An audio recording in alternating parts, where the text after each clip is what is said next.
जिल्हा परिषद निवडणुकीच्या प्रचारासाठी एकनाथ शिंदे सोलापूर दौऱ्यावर जाणार। 28 जानेवारीला शिंदेंची अक्कलकोटमध्ये जाहीर सभा होणार।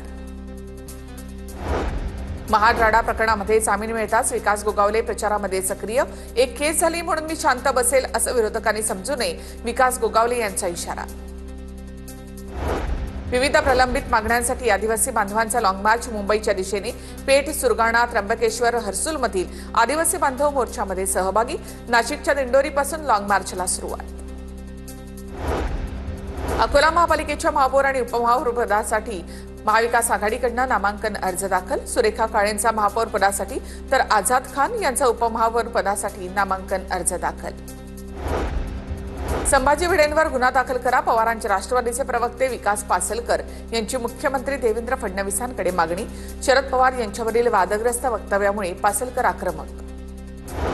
प्रजासत्ताक दिनाच्या कार्यक्रमाला आंबेडकरांचा फोटो न ठेवल्यामुळे आंदोलन। नांदेडच्या अर्धापूर तालुक्यामधील पारडी ग्रामपंचायतीसमोर ग्रामस्थांचं आंदोलन। ग्रामसेवकाला निलंबित करण्याची मागणी। छत्रपती संभाजीनगरमध्ये प्रजासत्ताक दिनाच्या निमित्तानं चंद्रकांत खैरे आणि रशीद मामू आमने सामने। दोघांनी एकमेकांवर नजर कटाक्ष टाकत बोलणं टाळलं। चंद्रकांत खैरेंनी रशीद मामूंच्या शिवसेना प्रवेशाला विरोध केला होता। छत्रपती संभाजीनगरमध्ये भाजप शिंदेंची शिवसेना, ठाकरेंच्या शिवसेना नेत्यांची चाय पे चर्चा। ध्वजवंदनानंतर संजय शिरसाट, संजय केणेकर, चंद्रकांत खैरेंच्या रंगल्या गप्पा। तीनही नेत्यांची रंगली गप्पांची मैफिल।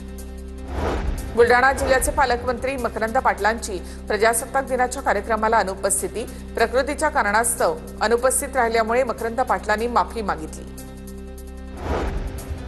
माजी राज्यपाल भगतसिंह कोश्यारी आरएसएसचे कार्यकर्ते आहेत म्हणून त्यांना पद्मभूषण दिला। माजी मंत्री केसी पाडवींचा निशाणा।